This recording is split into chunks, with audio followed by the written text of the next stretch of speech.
We would like to take this opportunity to introduce you to one of the last bears out there. Stephanie Pomboy, president of MacroMavens. Just when everyone has been talking up recovery, she's been pointing out such things as the jobless rate is high, inflation is creeping up, and yes, housing remains in trouble in certain areas. So welcome, Stephanie Pomboy. Good to have you with us. You're not buying any of this recovery, are you? I'm not. You know, it was so nice of you to let me crawl out from my bear cave for this temporary. Well, we're glad to have you here. So let's talk about inflation right now for the first part, because I know you want to make the case about asset price inflation. We're seeing the increase in financial prices of things like stocks. Right. Is that where we're getting the inflation in the economy? I think so. I mean, I think there's been understandable consternation about where all of the Fed's surplus liquidity is going to eventually flow, and the idea that it will take root in the economy and we'll have some kind of Weimar Republic-style inflation.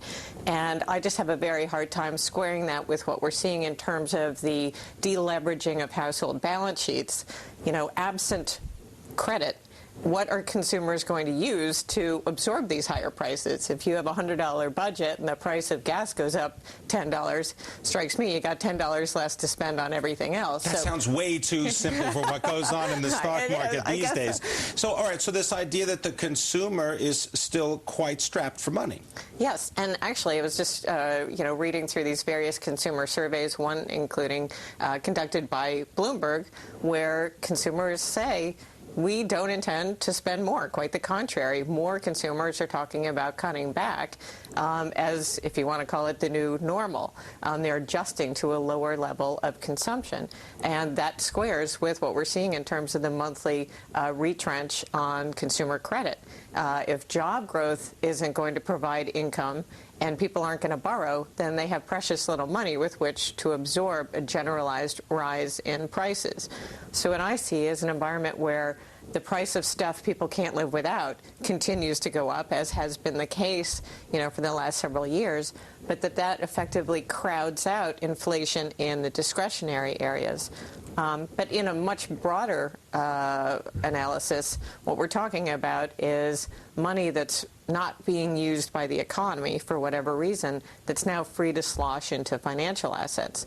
So if and when the supply of money or credit begins to expand, you get into this environment where marginal liquidity can flow either to assets or the economy. In an environment where the economy is not demanding that marginal dollar, sure, stocks go up, commodities go up, everybody's enjoying the ride.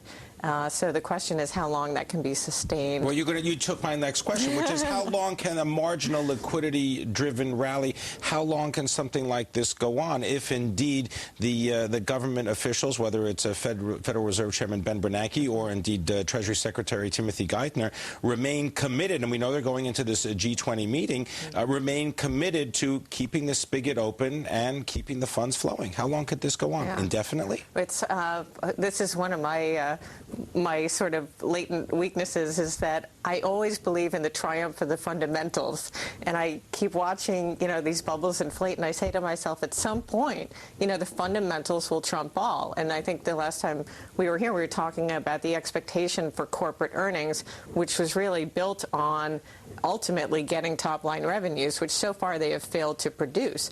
How many more quarters will investors grant them sort of a stay of execution on that? Okay, you didn't get top line this quarter, maybe next quarter. But you cut so much, you did pretty well on the bottom exactly. line. They were beating their, down-beaten expectations by a penny by cutting costs where they couldn't, pick up top-line revenues. But so I continue to sort of sip my own Kool-Aid that eventually those fundamentals will be, undeniable, and they will trump this liquidity wave. I believe that to be the case for sure here in the U.S., where things have gotten so extended. At least in the emerging economies, there are indications of growth that might support or in some way justify the movement. All right, so we're not going to say that you're a complete bear everywhere.